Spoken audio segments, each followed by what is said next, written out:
أعوذ بالله من الشيطان اللعين اللئيم الرجيم. بسم الله الرحمن الرحيم. الحمد لله ذي العز الشامخ المنيف ذي الجلال البازخ العظيم ذي الملك الفاخر القدير مالك الأملاك مفلك الأفلاك مسخر الشمس والقمر مكبر الليل والنهار مكبر النهار على الليل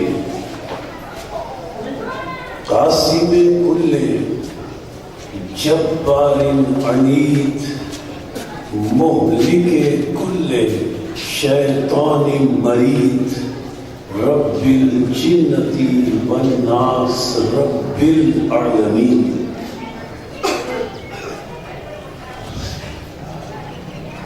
لا يسخره صراخ المستصرخين لا يبرمه إلحاح الملحين العاصم للصالحين موفق للمفلحين مولى العالمين. أنزل السكينة على قلوب المؤمنين جلت عظمته.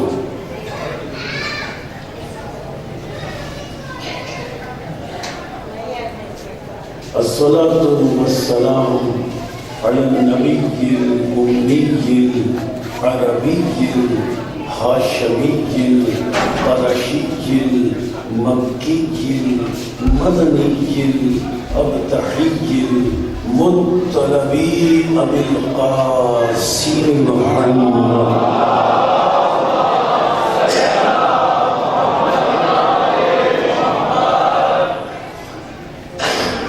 الصلاة والسلام على آل بيته الطيبين الطاهرين المعصومين المظلومين المنتجبين المنتخبين المطهرين الذين أذهب الله عنهم الرجس وطهرهم تطهيرا.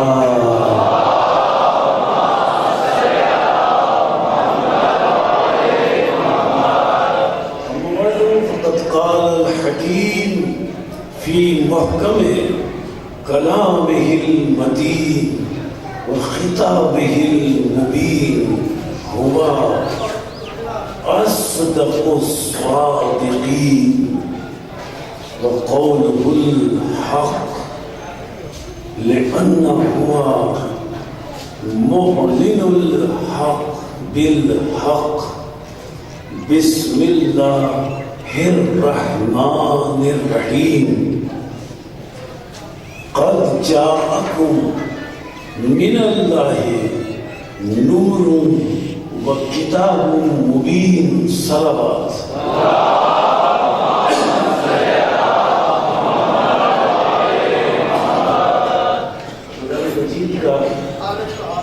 پانچواں سورہ سورہ مبارکہ مائدہ پندرہویں آیت وافی ہدایہ. آیت کا آغاز ہوا لفظ قد سے. کسی بھی عربی جملے کے آغاز میں اگر قد آ جائے تو اس کا مطلب یہ ہے کہ قد کے بعد جو بات جملے میں بیان کی جا رہی ہے ابتدا میں لفظ قد رکھ کر اس بات کی تاکید کی جا رہی ہے. تو اس بات کو جو جملے میں بیان کی جا رہی ہے سرسری طور پر نہ لینا بلکہ توجہ کے ساتھ اس بات کو سننا. قد یقیناً بتحقیق تاکید ہے کہ اے لوگوں جاءکم تمہارے پاس آئیں من اللہ کی جانب سے تمہارے پاس آئیں دو ہدایتیں، نور و کتاب مبین۔ ایک ہدایت کا نام ہے نور ہدایت اور دوسری ہدایت کا نام ہے کتاب مبین۔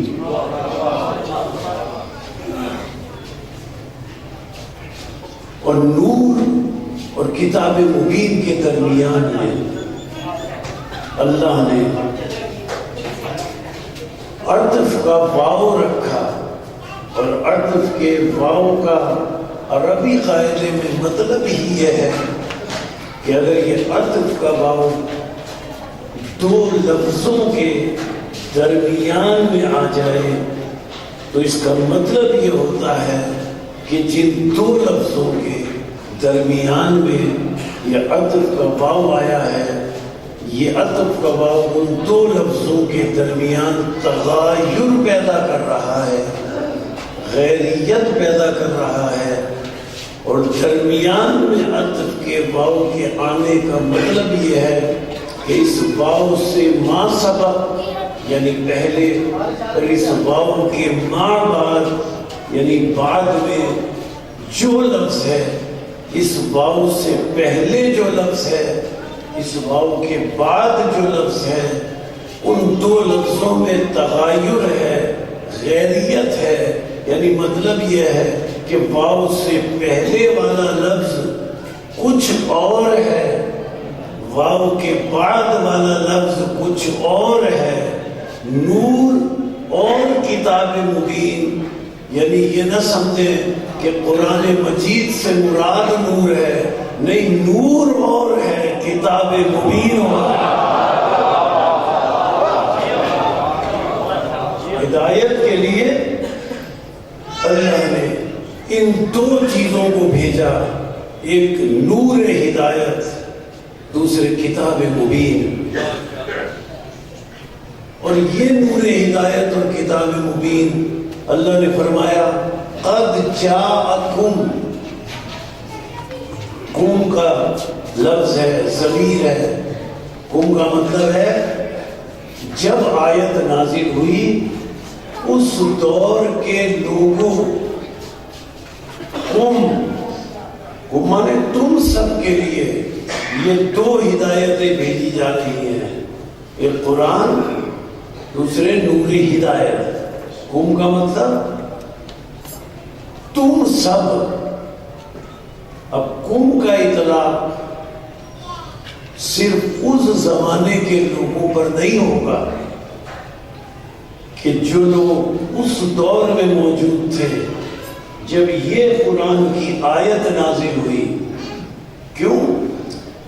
قرآن مجید کی ہر آیت ہے قیامت تک کے لیے، اور اللہ فرما رہا ہے تمہارے لیے، کم تمہارے لیے میں نے تو ہدایتیں بھیجی، ایک نور ہدایت، ایک کتاب مبین۔ یہ جو اللہ فرما رہا ہے تمہارے لیے بھیجی، اس سے مراد یہ ہے کہ جب آیت نازل ہوئی اس زمانے کے لوگوں کے لیے بھی یہ تو ہدایتیں بھیجی، اس زمانے کے بعد میں جو لوگ آئیں گے، قوم سے مراد وہ بھی ہیں، ان کے لیے بھی یہ تو ہدایتیں بھیجی، اور قیامت تک جتنے قوم آتے رہیں گے، جتنے لوگ آتے رہیں گے، قیامت تک کے لیے اللہ نے یہ دو ہدایتیں بھیجی ہیں، ایک نور ہدایت، ایک کتاب مبین۔ یعنی جس دور میں آیت نازل ہوئی اس دور سے لے کر قیامت تک کے لوگوں کے لیے قوم، اللہ نے فرمایا کہ میں اللہ نے قوم قیامت تک کے لوگوں کے لیے یہ دو ہدایتیں بھیجی ہیں، کہ نور ہدایت، ایک قرآن مجید۔ سب متفق ہیں کہ قرآن مجید جو ہدایت ہے یہ قیامت تک کے لیے ہے، قیامت تک باقی رہے گی۔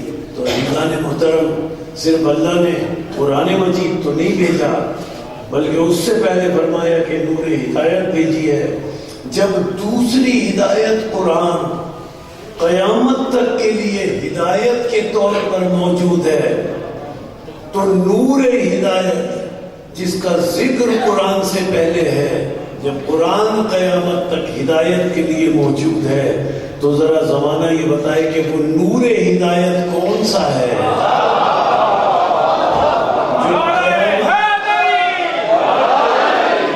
وہ نور ہدایت کون سا ہے جو قیامت تک کے لیے ہدایت کر رہا ہے؟ تو اسی نور ہدایت کا نام مسلک تشیع میں امام زمانہ ہے.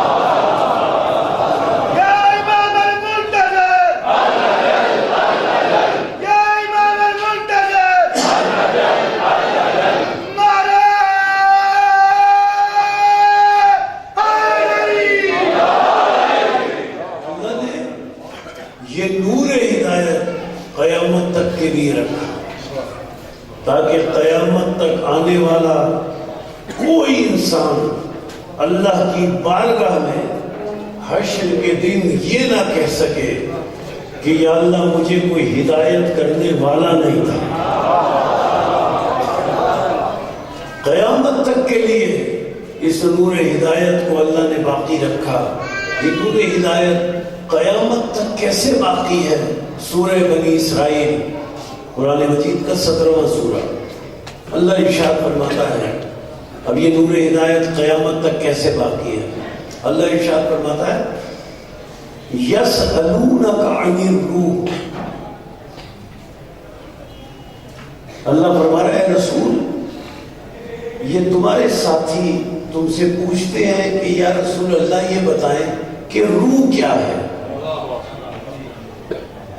جیسے ساتھیوں نے پوچھا کہ روح کیا ہے، ختمی مرتبہ نے توقف فرمایا، فوراً جواب نہیں دیا، منتظر تھے کہ وحی نازل ہو پھر میں انہیں جواب دوں. جبریل امین وحی لے کر آئے، قل اے رسول یہ روح کے بارے میں پوچھ رہے ہیں کہ روح کیا ہے. قل الروح من امر ربی، یا من کے معنی جز. اللہ نے فرمایا رسول ان سے کہہ دو کہ روح اللہ کے امر کا ایک جز ہے. وَمَا أُوتِيتُم مِّنَ الْعِلْمِ إِلَّا قَلِيلًا. اور اے لوگوں اللہ فرماتا ہے تم روح کو کیا سمجھ سکو گے، تمہیں تو بہت تھوڑا سا علم دیا گیا، تم روح کو نہیں سمجھ سکتے. روح کیا ہے؟ اللہ نے فرمایا امر کا جز ہے. نور ہدایت قیامت تک کے انسانوں کے لیے ہدایت کرنے کے لیے موجود ہے. روح کیا ہے؟ امر کا جز. یہ روح جو امر کا جز ہے کسی مسلک کی بات ہی نہیں ہے. غیر مسلم بھی، مسلمانوں کے علاوہ غیر مسلم بھی اس بات پر متفق ہیں کہ روح نام ہے زندگی کا. یہ اصل زندگی ہے. روح اگر انسان میں موجود ہے تو انسان زندہ ہے. اگر روح انسان کے بدن سے نکل جائے تو اسی کو موت کہتے ہیں. یہ سب متفق ہیں روح زندگی ہے. اب نور ہدایت قیامت تک ہدایت کرنے کے لیے موجود ہے. روح ہے زندگی. یہ روح جو زندگی ہے یہ امر کا جز ہے. جز ہے امر کا، ہے زندگی، کل نہیں ہے روح. روح کا کل نہ ہونا اس بات کی دلیل ہے کہ روح مطلق حیات نہیں ہے، مشروط حیات ہے. اور مطلق حیات کیا ہے؟ روح کا کل امر وہ مطلق حیات ہے. اس لیے کہ اس امر کا جزء روح ہے. تو امر مطلق حیات ہے.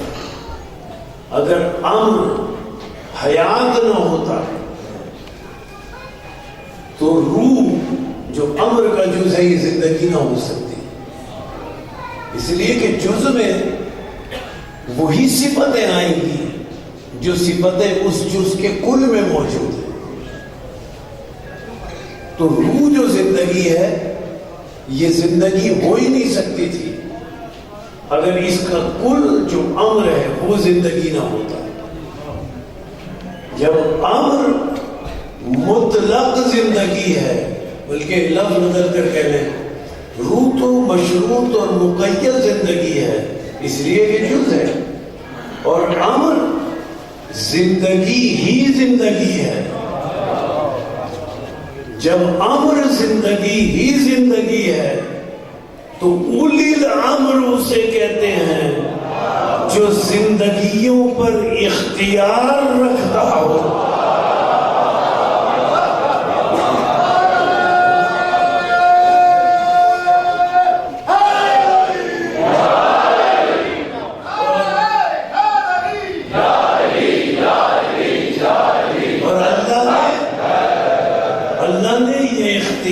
اپنے اذن سے ان صاحبان امر کو تفویض کیا ہو، عطا کیا ہو، اللہ کے اذن سے عطا ہوا ہو. تو جسے اللہ کے اذن سے اس زندگی کا اختیار عطا ہوا ہو، اس لیے کہ اصل تو حیات اور زندگی کا خالق اللہ ہے، لیکن اللہ نے اپنے اذن سے جب انہیں اختیار دے دیا تو پھر تعجب نہ کریں کہ جس اللہ نے انہیں اذن دے دیا، اختیار دے دیا، زندگیوں کا خالق اللہ ہے، لیکن اللہ نے بتایا میں خالق ہوں یہ مالک ہے.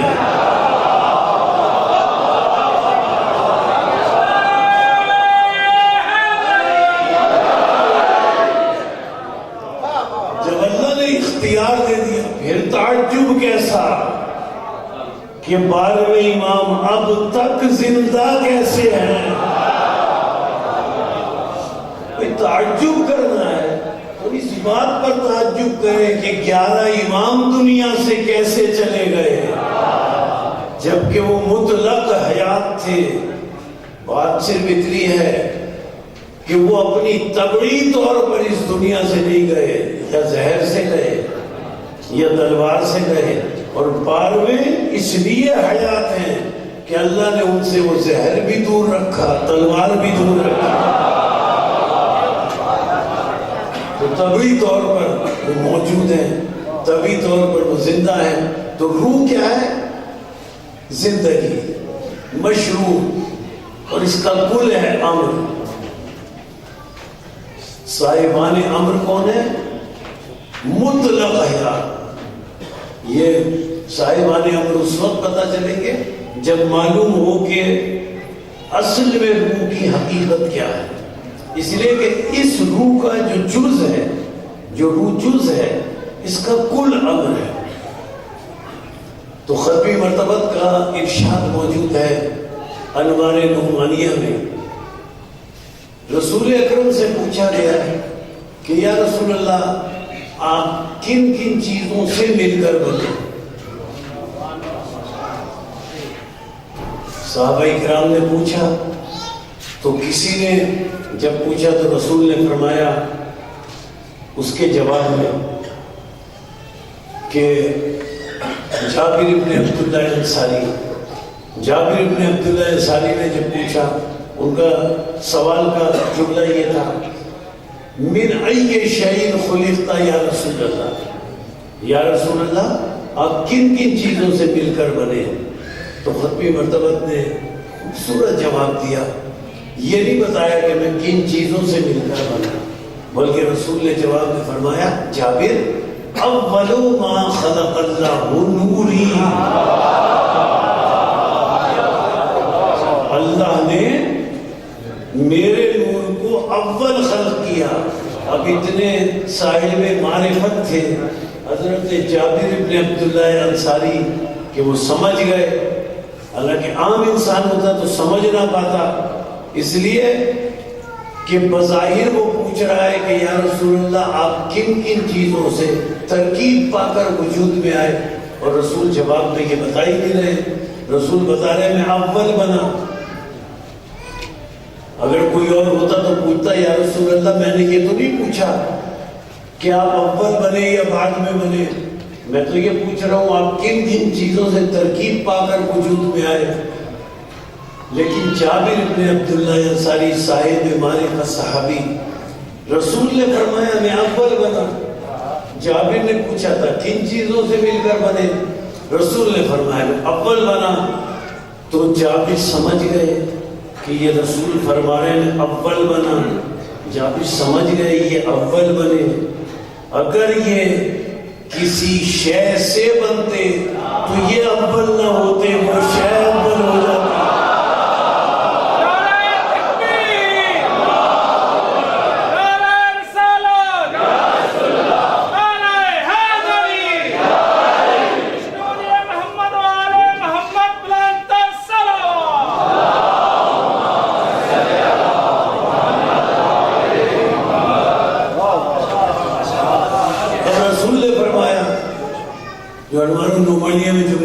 فرماتے ہیں پوچھنے پر اپنے ساتھیوں کے کہ سنو ان اللہ خلق اجسادنا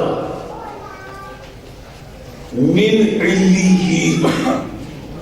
سنو، رسول فرماتے ہیں اللہ نے ہمارے جسموں کو، میرے جسم نہیں کہا، میرے بدن نہیں کہا، جسدی نہیں کہا کہ میرے بدن کو، جسد کی جمع اجساد، رسول نے فرمایا اجسادنا، ہمارے یعنی ہم محمد والے محمد کے بدنوں اور جسموں کو اللہ نے علیین سے خلق کیا، میری علیین سے خلق کیا۔ اور پھر فرماتے ہیں وَخَلَقَ أَرْوَاحَ الْإِنسَانِ مِنْ عِلِّيِّينَ، اور جن علیین سے ہمارے بدنوں کو اللہ نے خلق کیا، ان ہی علیین سے انسان کی روح کو خلق کیا۔ یعنی جو روح کی کیفیت ہے، عام انسان کے روح کی جو کیفیت ہے، روح کی جو صفتیں ہیں، وہ صفتیں ہمارے بدن کی ہیں۔ اب یہ پتہ نہیں لگتا کہ یہ علیین جن سے ان کے بدن خلق ہوئے، ان علیین کے بارے میں کسی روایت میں حدیث میں نہیں ملتا کہ یہ علیین کیا ہے۔ جن سے روح بنی اور جن سے روح بنی انہی علیین سے ان کے رسول اور آل رسول کے بدن اور جسم بنے۔ اب یہ نہیں ملتا، لیکن یہ ملتا ہے کشاف حقائق امام جعفر صادق علیہ السلام۔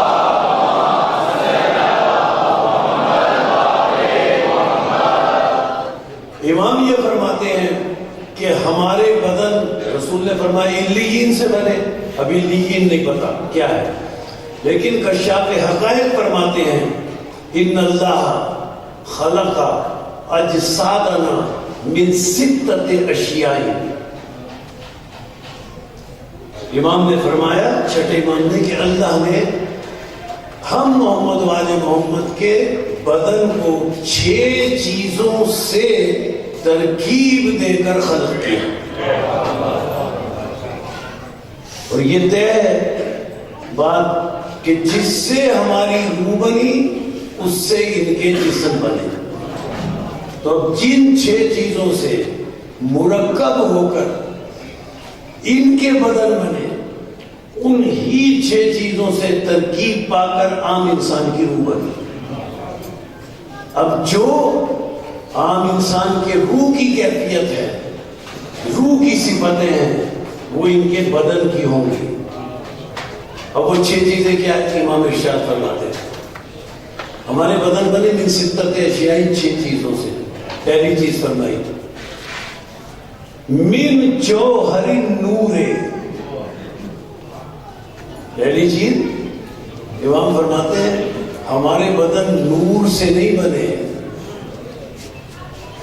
نور سے بدن بنے فرشتوں کے، ہمارے بدن بنے نور کے جوہر سے۔ فرشتے بنے نور سے، ان کے بدن بنے نور کے جوہر سے۔ موجود ہے بات جس سے پتہ چلتا ہے کہ ان ملائکہ میں اور ان میں کیا فرق ہے۔ وہ نور سے بنے، یہ جوہر نور سے بنے۔ رسول اکرم تشریف فرما تھے، رسول کے ساتھ ان کے ساتھی بیٹھے ہوئے تھے، صحابہ کرام رضوان اللہ علیہ بیٹھے تھے، حضرت جبریل بھی بیٹھے تھے، وہی پہنچانے آئے تھے انسان کی شکل میں، رسول اکرم کے پاس بیٹھے تھے۔ اس دخل علی ابن ابی طالب، علی ابن ابی طالب من باب، دروازے سے داخل ہوئے۔ اب یہ روایت کے سند کے ساتھ جملے ہیں، اب دیکھیے فرشتے اور ان کے سردار بنے ہیں نور سے، یہ بنے ہیں جوہر نور سے۔ دلیل کیا ہے؟ حضرت علی جیسے ہی داخل ہوئے، جبریل امین نے علی کو دیکھا، استقبال کے لیے جبریل کھڑے ہو گئے۔ رسول نے کہا جبریل تم نے علی کا استقبال کیوں کیا؟ تو جبریل کہتے ہیں یا رسول اللہ، مجھ سے اللہ نے پوچھا تھا جبریل من انا و من انت، جبریل میں کون ہوں تو کون ہے؟ یا رسول اللہ میں نے اللہ کو جواب دی انا انا مانتا انتا، تو ہے میں ہوں۔ پھر اللہ نے پوچھا، پھر میں نے یہ کہا تو ہے میں ہوں۔ پھر اللہ نے پوچھا من انا و من انت، میں کون ہوں تو کون ہے؟ یا رسول اللہ جبریل کہہ رہے میں نے پھر اللہ کی بارگاہ میں کہا انا مانتا تھا، میں ہوں تو ہے، اس سے زیادہ مجھے جواب نہیں آیا۔ تو جبریل کہتے ہیں کہ عقب سے علی کی آواز آئی، عقب سے پیچھے سے علی کی آواز آئی، قولی یا جبریل انا عبدک الذلیل وانت ربی الجلیل۔ اے جبریل کہہ دے، اللہ کی بارگاہ میں کہہ دے یا اللہ میں تیرا ذلیل بندہ ہوں، تو میرا جلیل اور عظمتوں والا رب ہے، اللہ ہے، پالنے والا ہے، تو خلق کرنے والا ہے، تو میرا رب ہے، جلیل ہے۔ تو جبریل نے کہا یا رسول اللہ مجھے علی نے مشکل سے بچایا، مجھے علی نے مشکل سے بچایا۔ تو یہ ذہن میں رکھیں کہ علی صرف انسانوں کے مشکل کشا نہیں، ملائکہ کے بھی مشکل کشا۔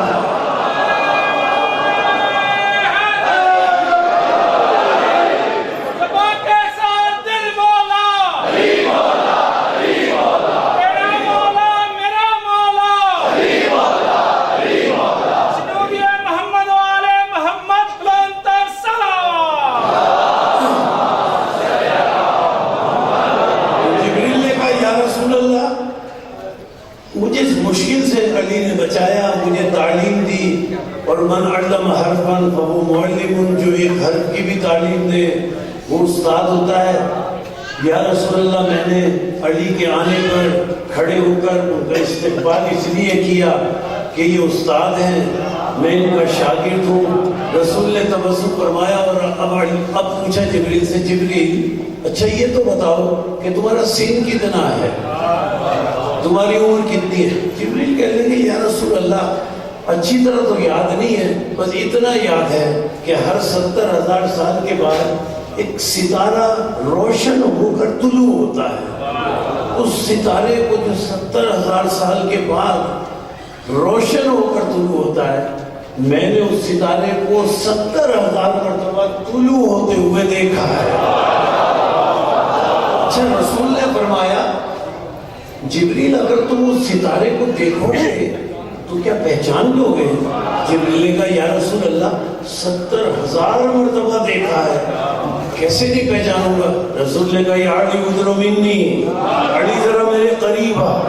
علی رسول کے قریب آئے، رسول نے اپنی پیشانی علی کی پیشانی سے مس کی، ایک نور روشن ہوا۔ جبریل نے کہا یہی وہ ستارہ۔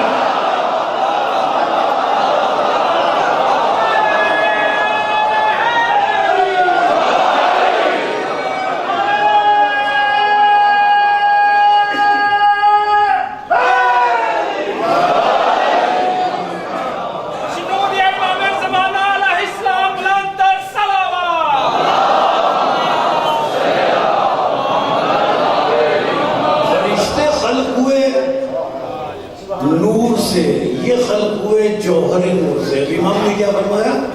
ہمارے محمد والے محمد علیہ السلام کے اجساد مقدس خلق ہوئے من ستت اشیاء، 6 چیزوں سے۔ پہلی چیز من جوہر نور، نور کے جوہر سے۔ دوسری چیز من جوہر تین ہے، فرماتے ہیں ہمارے بدن خلق ہوئے 3 جوہر، جوہر 3 خوشبوؤں کے جوہر سے۔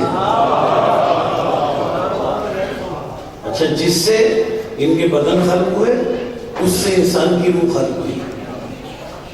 اب بات کیا طے ہوئی؟ ان کے بدن خلق ہوئے خوشبوؤں کے جوہر سے،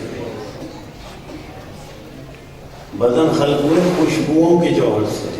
ہماری روح خلق ہوئی خوشبوؤں کے جوہر سے، عام انسان کی روح خلق ہوئی خوشبوؤں کے جوہر سے۔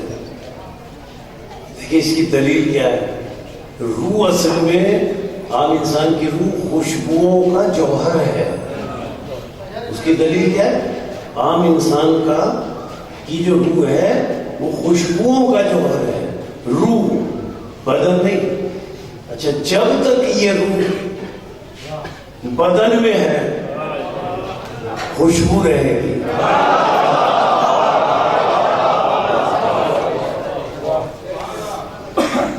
جب تک روح بدن میں ہے خوشبو رہے گی۔ روح بدن سے نکلی، اگر دیر میں دفن کرنا ہے تو سرد خانے میں رکھنا پڑا، ورنہ بو آ جائے گی۔ بھئی پہلے بھی تو یہ بدن تھا، بو کیوں نہیں آئی؟ اس میں خوشبوؤں کا جوہر روح موجود تھی۔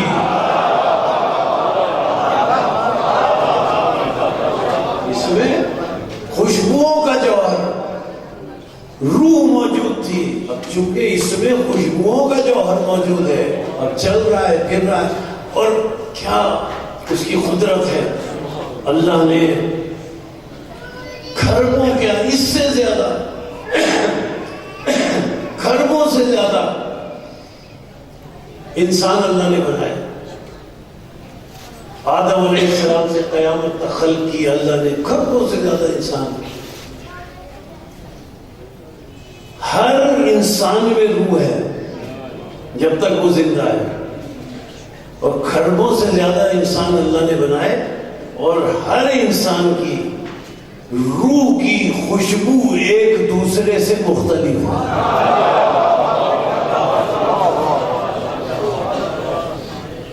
اگر کوئی نابینا ہو اور اس کے پاس کوئی آئے ملنے کے لیے اور اس سے تعارف ہو جائے کہ یہ فلاں ہے، اس کے بعد پھر جب کبھی بھی وہ شخص اس نابینا سے ملنے آئے گا، نابینا اس کے بدن کی خوشبو کو دیکھ کر بتا دے گا فلاں آیا ہے۔ کیوں؟ اس لیے کہ کھربوں انسان ہے، اور کیا اللہ کی قدرت اور شان ہے، اس نے ایک انسان کی خوشبو سے دوسرے انسان کی خوشبو کو ملنے نہیں دیا، سب کی بدن کی روح کی خوشبوؤں کو مختلف رکھا۔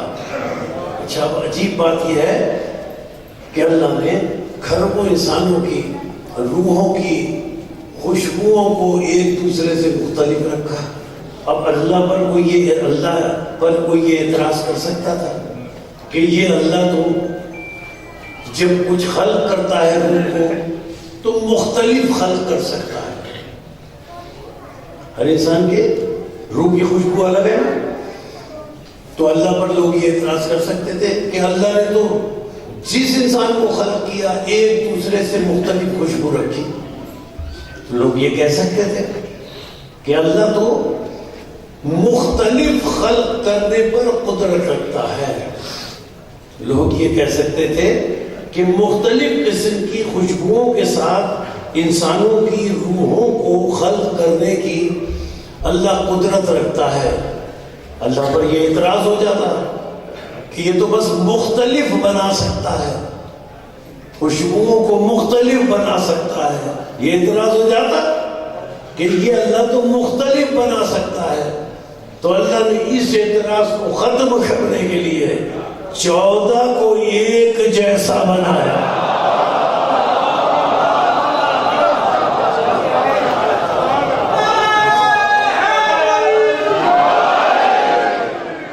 اس اعتراض کو رفع کرنے کے لیے ان 14 کے بدن کی خوشبو ایک رکھی.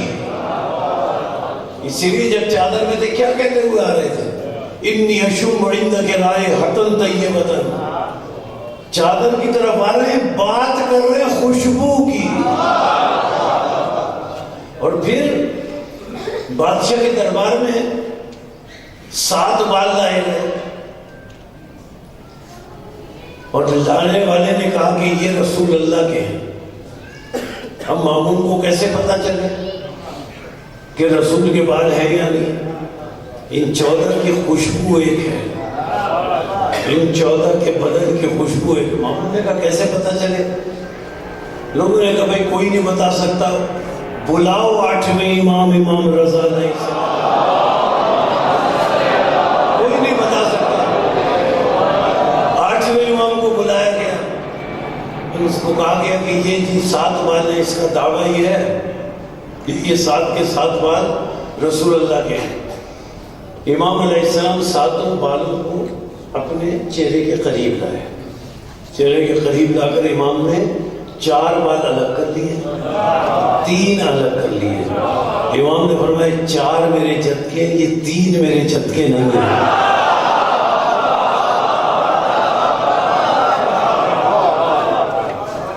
امام نے فرمایا یہ 4 بال جو ہیں یہ میرے جد کے ہیں، یہ 3 بال میرے جد کے نہیں ہیں.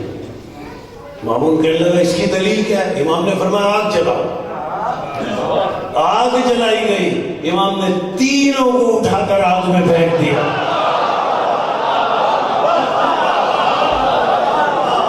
تینوں بالوں کو آگ میں ڈال دیا. وہ تینوں بال جل گئے.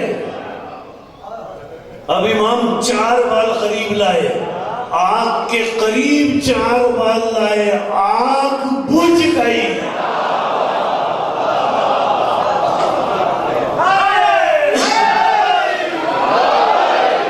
امام نے فرمایا دیکھو یہ میرے جد کے ہیں، ہم محمد والے محمد پر آگ حرام ہے. آگ بجھ گئی. مامون نے کہا بات تو ٹھیک ہے، یہ 3 بال میرے آپ کے جد کے نہیں تھے، یہ جل گئے. یہ 4 آپ نے دلیل دے دی، آگ بجھ گئی. تو وہ کہنے لگا کہ لیکن یہ دلیل تو آپ نے بعد میں دی. ابن رسول اللہ یہ بتائیں آپ کو پہلے کیسے پتا چل گیا؟ آپ نے 4 بال الگ کر لیے، 3 الگ کر لیے. آپ کو آگ میں ڈالنے سے پہلے کیسے پتا چل گیا کہ یہ 4 آپ کے جد کے ہیں اور یہ 3 آپ کے جد کے بال نہیں ہیں؟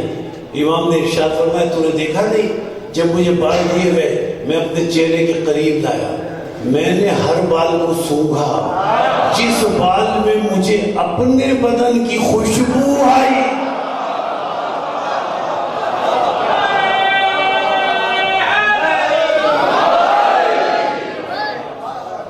بال میں مجھے اپنے بدن کی خوشبو آئی، میں نے سمجھ لیا کہ یہ میرے جد کے ہیں، اس لیے کہ ہم 14 کے بدن کی خوشبو ایک ہے.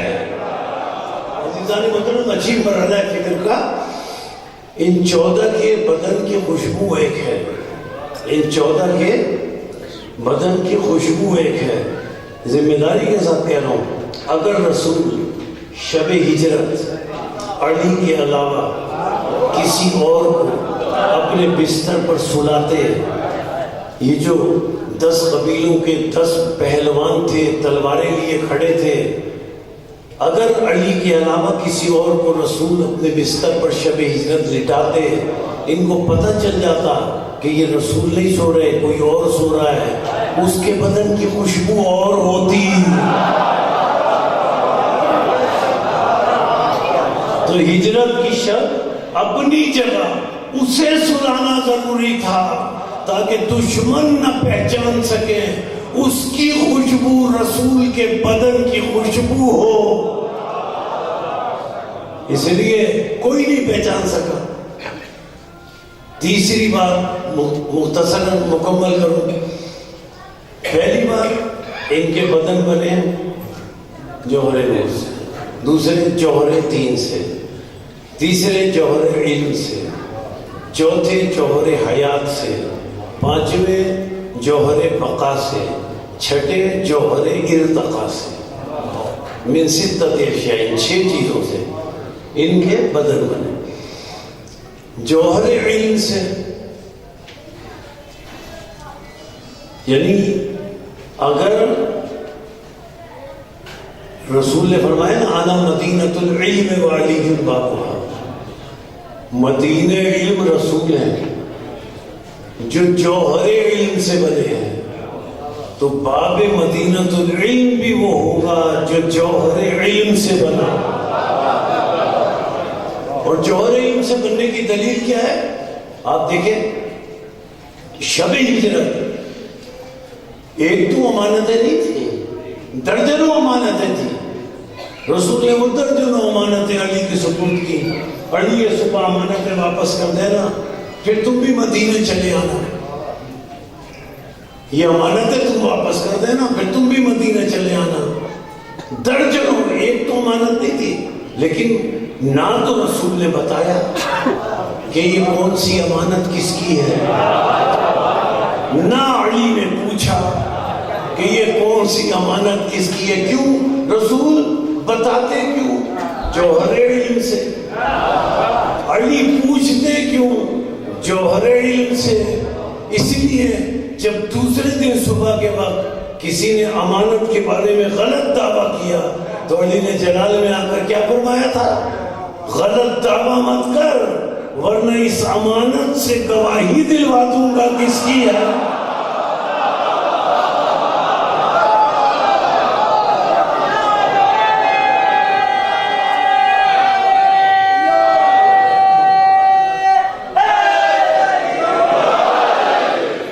اچھا،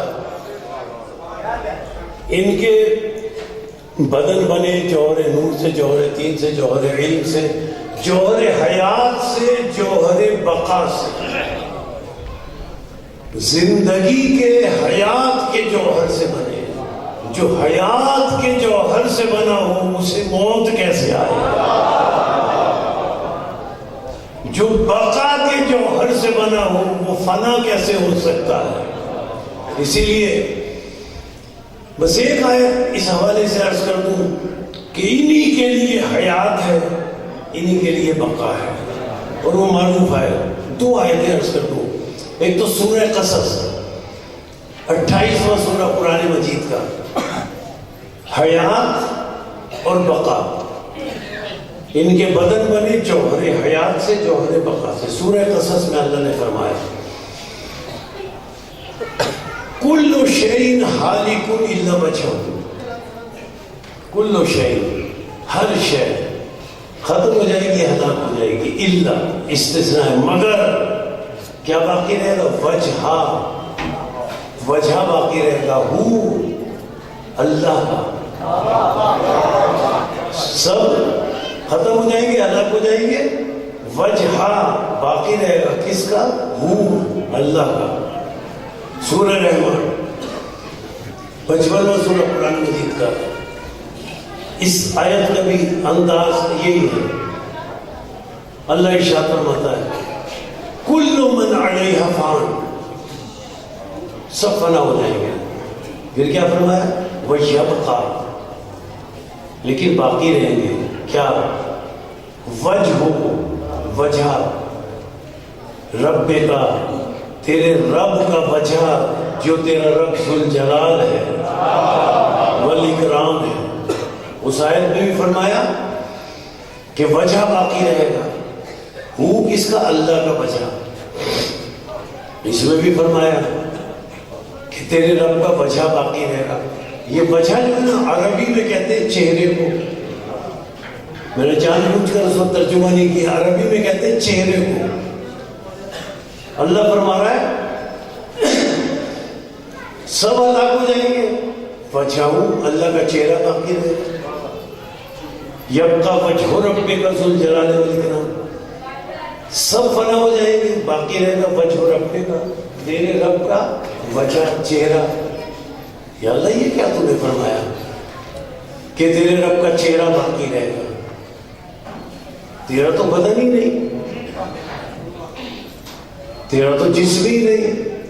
جب تیرا جسم نہیں تو چہرہ کہاں سے آ گیا؟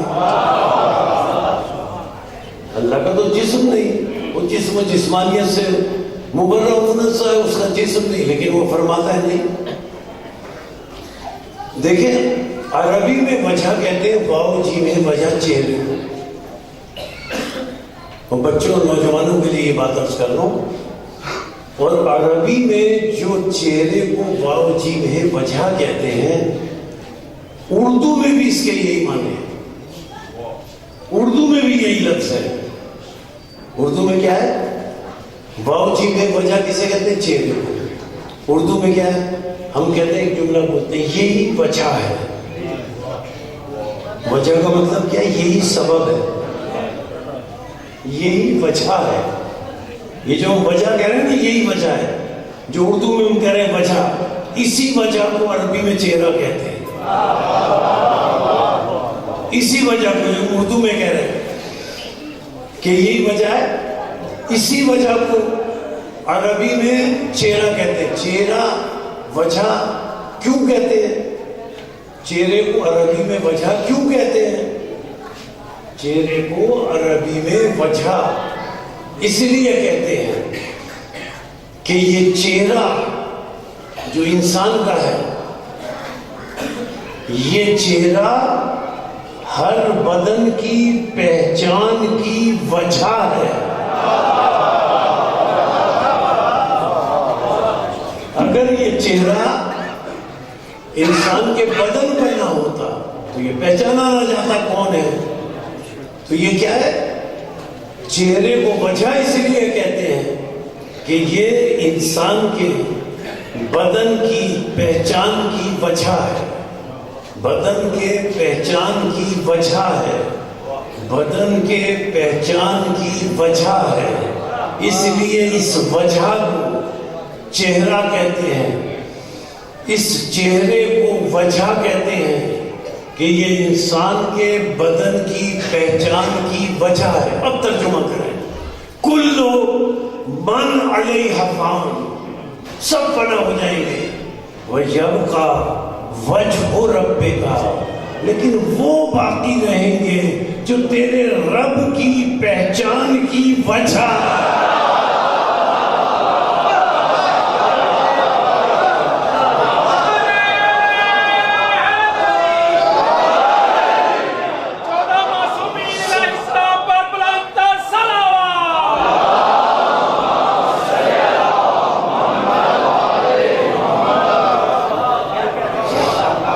یہ اللہ کا چہرہ نہیں ہے، یہ اللہ کی معرفت کی وجہ ہے. کسی نے امام سے پوچھا، چھٹے امام سے، ابن رسول اللہ یہ وجہ اللہ کون ہے؟ امام نے ارشاد فرمایا، انظر الینا نحن وجہ اللہ، ہم اللہ کی پہچان کی وجہ ہے. یعنی من جوہر نور، من جوہر دین، من جوہر علم، من جوہر الحیات و من جوہر البقاء.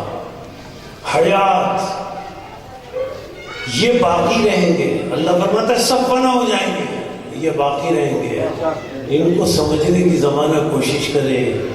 سب فنا ہو جائیں گے، جو اللہ کی پہچان کی وجہ ہیں وہ باقی رہیں گے.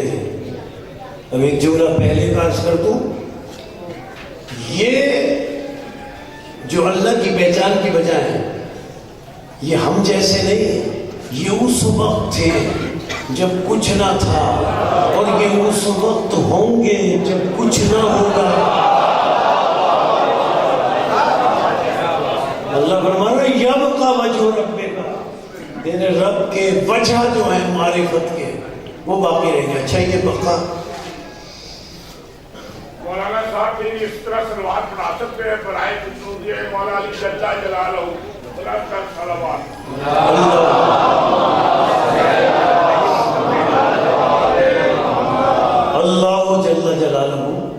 مانا والوں تو یبقى وجہ ربک ذو الجلال والاکرام